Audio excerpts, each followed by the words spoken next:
할렐루야. 주님의 이름으로 인사를 드립니다. 새해가 되어져서 또 하나님의 특별한 은혜를 구하며 복의 근원 되신 하나님 앞에 새로운 또한 기도의 새벽을 여시는 여러분들에게 구하는 것들이 응답의 은혜가 여러분들의 삶에 복이 되고 또 하나님께 영광 되어지기를 바랍니다.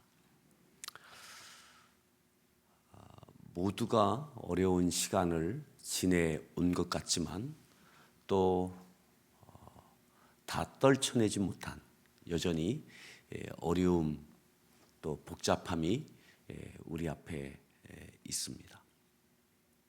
하지만 그 이상의 하나님의 섭리 가운데 여전히 역사하고 계신 하나님을 신뢰하고 찬양합니다. 오늘 나를 살피시는 하나님이라는 제목으로 은혜를 함께 나누고자 합니다. 우리가 읽었던 말씀에 보시면 이렇게 말씀합니다. 13절 말씀을 다시 한번 함께 합독하실까요? 함께 합독하겠습니다. 읽습니다.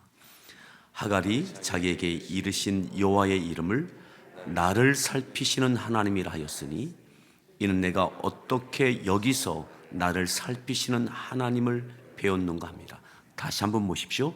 하갈이 자기에게 이르신 여호와의 이름을,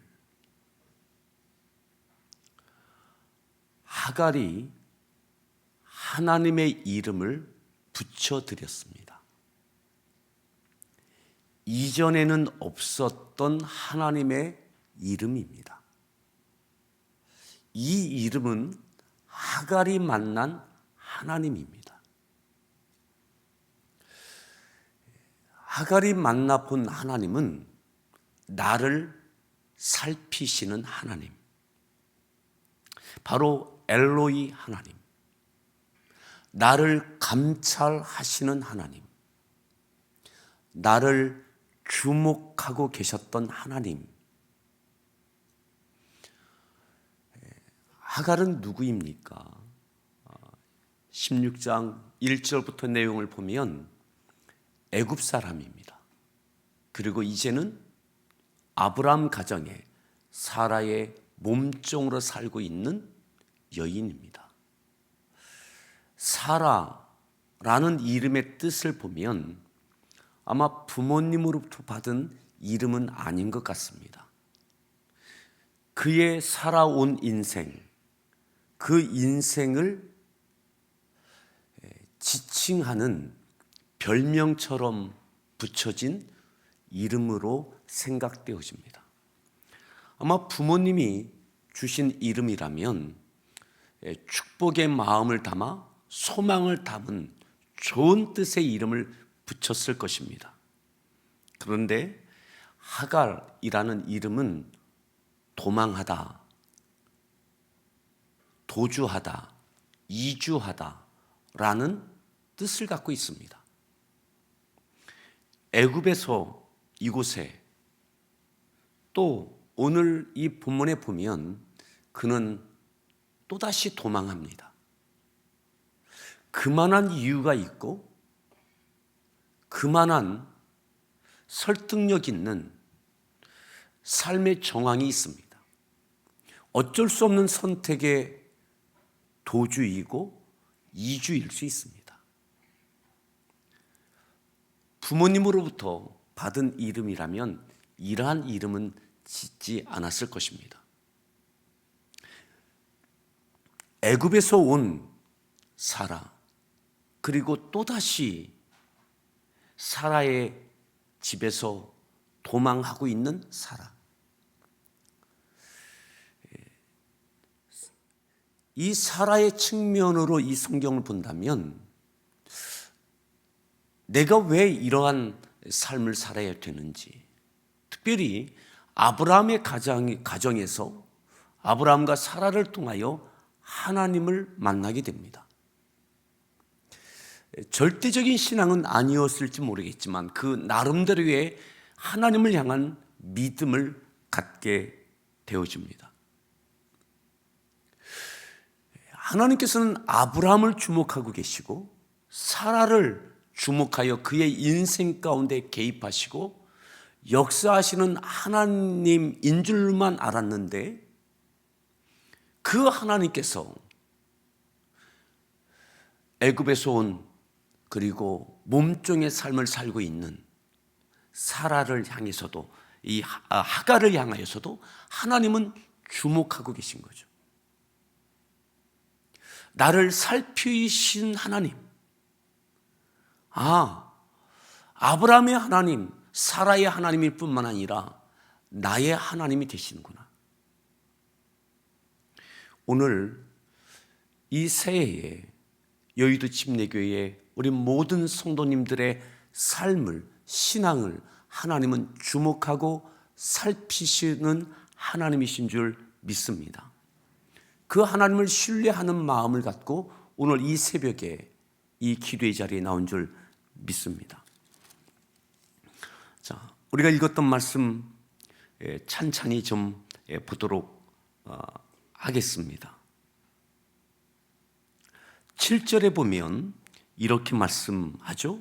함께 7절을 함께 읽겠습니다. 16장 7절 말씀을 같이 함께 합독하겠습니다. 읽습니다.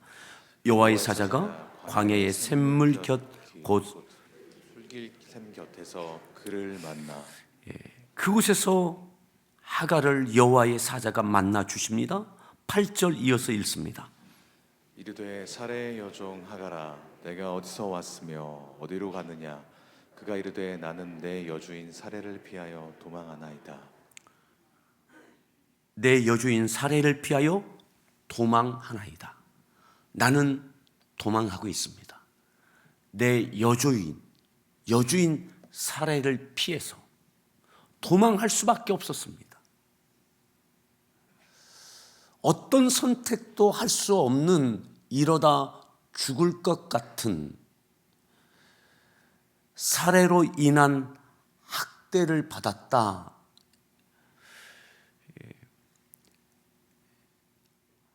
아브라함과 사례를 통하여 하나님께서 태의 열매를 주지 아니하십니다. 부름받은 지 10년이 지났습니다.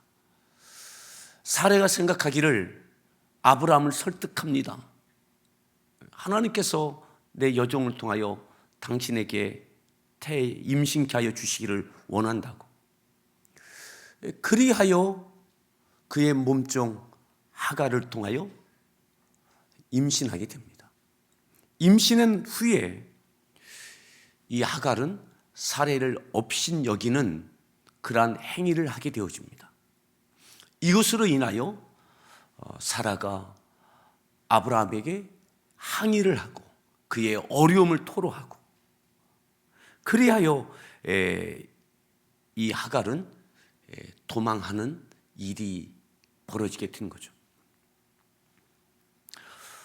도망하는 중에 하나님께서 이 모든 상황을 아시고 찾아와 주신 거예요. 하나님께서 사자를 보내셔서 하갈아, 네가 어디로 도망하느냐? 어디서 왔으며 어디로 가느냐? 충분한 이유가 있습니다. 하지만 하나님께서는 도망하지 말라, 이 하갈을 불러 세우시는 거죠. 이어서 이렇게 말씀합니다. 9절 말씀을 함께 읽겠습니다. 여호와의 사자가 그에게 이르되 내 여주인에게로 돌아가서 그 수하에 복종하라. 돌아가라. 네가 피해왔던 그곳으로, 너를 도망할 수밖에 없도록 만들었던 그 사람에게로, 그곳, 그 사람에게, 그 여주인 수아에 다시 돌아가라. 그리고 그에게 복종하라. 하나님께서 모든 것을 보셨다면, 저를 이해해 주신다면, 하나님께서 공의의 심판을 하신다면 어찌 저에게 피할 길을 열어주셔야지 피하는 저에게 또다시 그곳으로, 또다시 그 사람에게로, 또다시 그 위치, 그 수하에 가서 그에게 복종하라 하십니까? 라고 항변할 수 있습니다. 그런데 하나님께서는, 그를 살피신 하나님께서는, 그 모든 정황을 살피신 하나님께서는 이렇게 말씀하고 계신 것입니다. 사랑하는 성도 여러분, 하나님께서 하갈에게 요구하신 것은 딱 한 가지입니다. 내가 너를 살펴보았다. 사라도 내가 살펴보았다. 한 발 발을 빼고 있는 아브라함, 이 모든 것도 내가 살펴보았다. 너에게 임신한 상태인 것도 내가 다 살피고 있다. 그런데 너는 다시 그곳으로 돌아가라. 그 수아에게 돌아가라. 그리고 그에게 복종하라.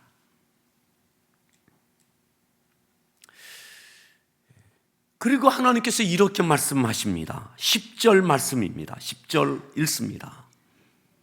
여호와의 사자가 또 그에게 이르되 씨를 크게 번성하여 그 수가 많아 셀 수 없게 하리라. 그러한 은혜를 주시겠다고. 내가 살펴보고 있다.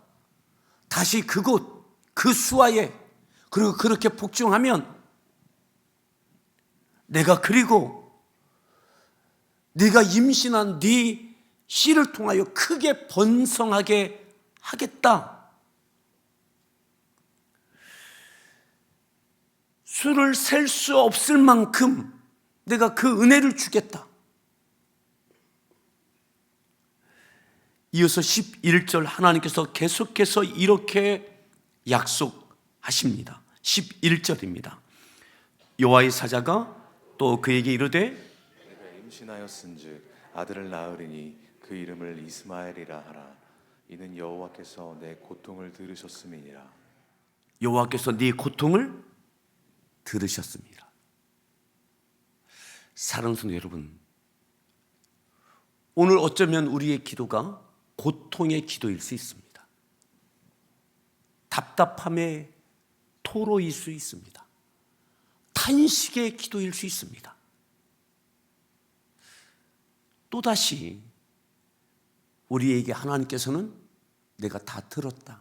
내가 다 살피고 있다. 다시 그곳으로, 그 수하에, 그 직장에서, 그 직책에서 복종하라고.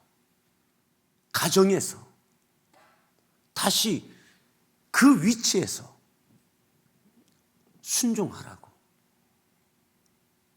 고통스러운 것도 내가 안다. 하지만 인내해라. 내가 살펴보고 있다.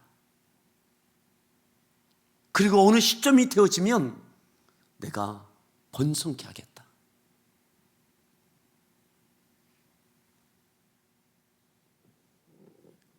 피할 길을 여시는 하나님이 아니라 도망하고 도주하고 피하는 그에게 다시 있어야 할 그 자리, 여전히 답답하지만 고통스럽지만 복종해야 할 그 자리, 그 자리로 하나님은 돌아갈 것을 촉구하십니다. 그리고 어느 때가 되면 하나님께서 은혜 위에 은혜를 주실 것을 약속하십니다. 2023년 오늘 이 예배가 마치면, 기도가 마치어지면 피하는 길이 아니라 여러분들이 있어야 할 그 자리, 그 자리에서 그 역할을 묵묵히 감당해 내시기를 바랍니다. 하나님은 살피시고 2023년 크게 번성케 하시는 은혜를 허락해 주시기를 간절히 축원합니다. 그러면서 13절로 내려올까요? 자, 13절 다시 읽습니다. 하갈이 자기에게 이르신 여호와의 이름을 나를 살피시는 하나님이라 하였으니 이는 내가 어떻게 여기서 나를 살피시는 하나님을 배웠는고 함이라. 내가 그 하나님을 배웠다. 내가 그 하나님을 만났다. 나를 살피시는 하나님. 하갈이 만난 하나님은 도망하면서 이주하며 피하며 만난 하나님은 나를 살피시고 내 고통을 들으시고 나에게 하나님께서는 다시 그곳에 그 위치에 그 역할에 복종하면 내가 이 은혜, 내가 너의 고통을 들었다. 다시 그곳에 가면 내가 너를 네 씨로 크게 번성케 하겠다. 셀 수 없을 만큼 내가 은혜를 주겠노라. 아, 나를 살피시는 하나님이셨구나. 아브라함의 하나님, 사라의 하나님만이 아니라 그 하나님이 나의 하나님, 나도 살피시는 하나님이셨구나.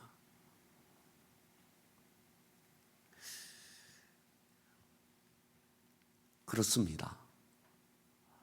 우리 모두에게 엘로이 하나님, 나를 살피시는 하나님, 나에게 은혜를 주시는 하나님, 나에게 딱 맞는 그 자리, 그 역할, 그 순종, 그것을 해낼 수 있는 힘도 하나님께서 주실 줄 믿습니다. 답답함의 시간들을 이겨내십시오. 피하고 싶은 그 유혹을 견뎌낼 수 있는 그 힘도 하나님께로부터 주어질 줄 믿습니다. 이 시간이 지납니다. 자, 16절 말씀을 보겠습니다. 16절 말씀 읽습니다. 하갈이 아브라함에게 이스마엘을 낳았을 때 아브라함이 86세였더라. 86세였어요. 아브라함이 86세가 됐습니다. 부름받은 지 10년 만에 이스마엘을 하갈을 통해 낳게 되어져요. 그로부터 우리 성경 한 군데를 더 보겠습니다. 21장입니다. 창세기 21장부터 보시면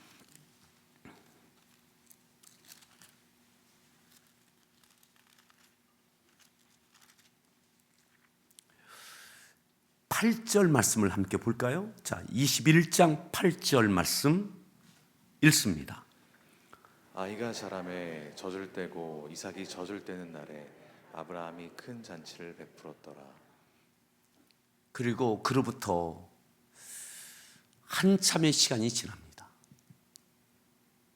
10수년, 거의 한 15년의 시간이 지나며 이제 사라를 통하여 이삭이 출생하게 되어집니다.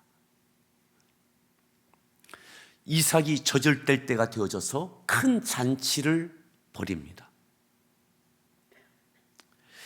그런데 이미 커버린 이스마엘이 이제 낳은 지 젖을 뗄 무렵이 된 이삭을 함부로 하는 모습을 사라가 보게 되어집니다. 이것으로 인하여 근심하고 마음에 분노를 갖게 되어지죠. 자, 12절로 내려오겠습니다. 12절 읽습니다. 하나님이 아브라함에게 이르시되 내 아이나 내 여종으로 말미암아 근심하지 말고 사라가 내게 이른 말을 다 들으라. 이삭에게서 나는 자라야 내 씨라 부를 것입니다. 13절 그러나 여종의 아들도 내 신이 내가 그로 한 민족을 이루게 하리라 하신지라.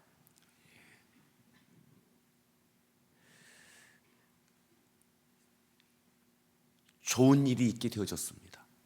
모든 것을 살피신 하나님께서 왜 이렇게 10수년 만에야 아브라함이 사라에게 하나님께서 이삭을 허락해 주셨을까요?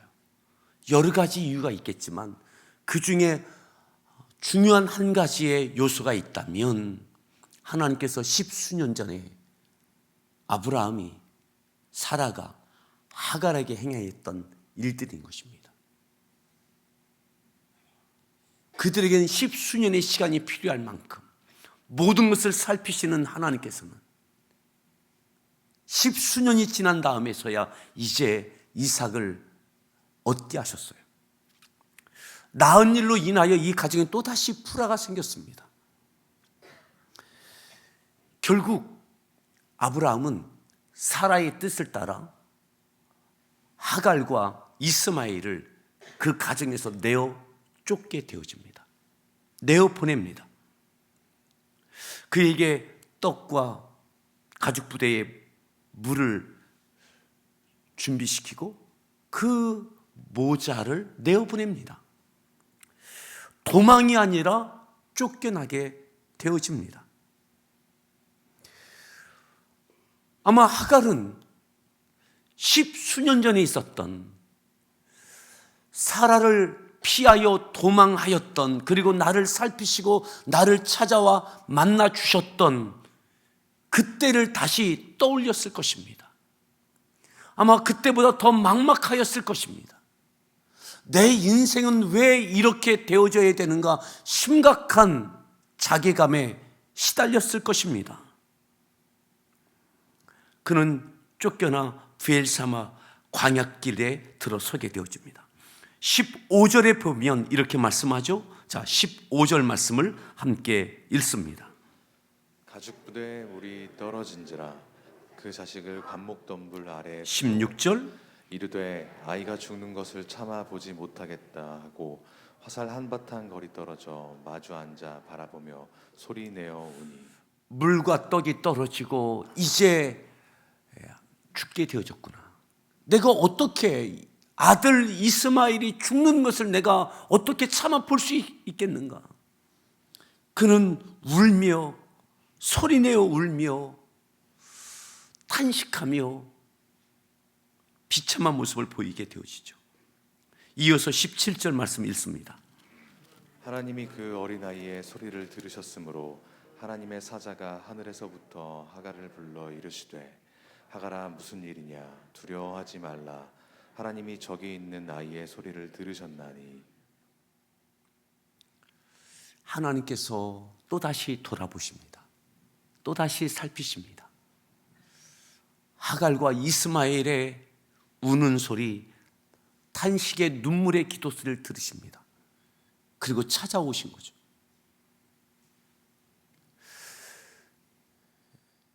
죽지 않는다. 끝나지 않는다. 내가 너를 여전히 살펴보고 있다. 18절에 이렇게 말씀합니다. 일어나 아이를 일으켜 네 손으로 붙들라. 그가 큰 민족을 이루게 하리라. 하나님께서 15년 전에 약속하셨던 너는 다시 돌이켜 네 여주인에게 돌아가 그 수하에 복종하라. 그리하면 내가 네 씨로 크게 번성케 하리라. 수를 헤아릴 수 없을 만큼 많게 하리라 약속하셨던 그 약속이 여전히 유효한 것입니다. 왜죠? 떡이 떨어졌습니다. 물이 떨어졌습니다. 나도 죽고 내 사랑하는 아들 이스마엘도 죽을 수밖에 없다라고 판단하고 있습니다. 절망하고 부르짖고 있습니다. 그런데 하나님께서 너 죽지 않는다. 네 아들 끝나지 않는다. 왜죠? 그래, 네가 15년 전에 네가 나의 말을 듣고 네가 순종하여 네 여주인 수하에 다시 복종하기 위하여 돌아갔던 것 내가 기억한다. 아브라함도 너를 내어 쫓았지만 나는 너를 붙들고 나는 너의 아들을 붙들고 내가 약속한 것 내가 반드시 성취한다. 사랑하는 성도 여러분, 하나님은 약속의 하나님이십니다. 약속을 성취하시는 하나님이십니다. 오늘만이 아니라 우리의 미래 가운데도 오늘 우리를 살피시는 하나님, 우리에게 말씀하시는 하나님 앞에 순종하며 있어야 될 곳에서 답답한 시간들을 견디어내고 순종해낼 때, 복종해낼 때 하나님께서는 우리의 미래 가운데도 약속을 성취해 주시고 번성케 하시는 그 뜻을 이루시는 하나님이신 줄 신뢰하십시오. 스스로도 이제 끝났구나, 절망했던 그에게 아니다, 끝나지 않았다. 내가 약속한 것, 네 아들을 통하여 큰 민족을 이루게 하겠다.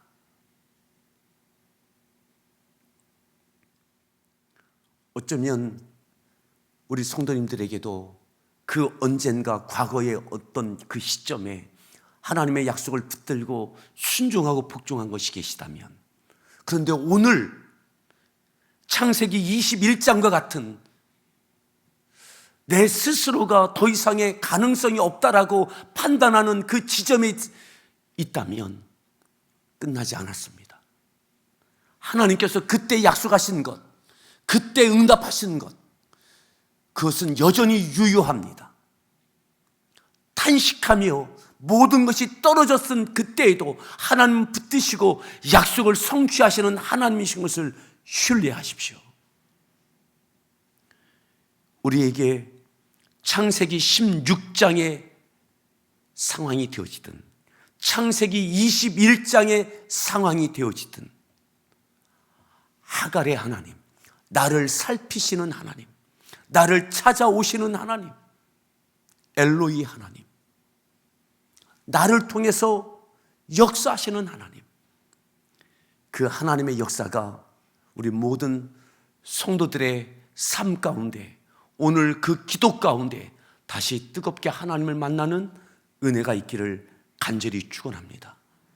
이 한 해가 하나님께 다시 번성케 하시고 다시 세워주시는 그 역사가 있기를 축원합니다. 기도하겠습니다.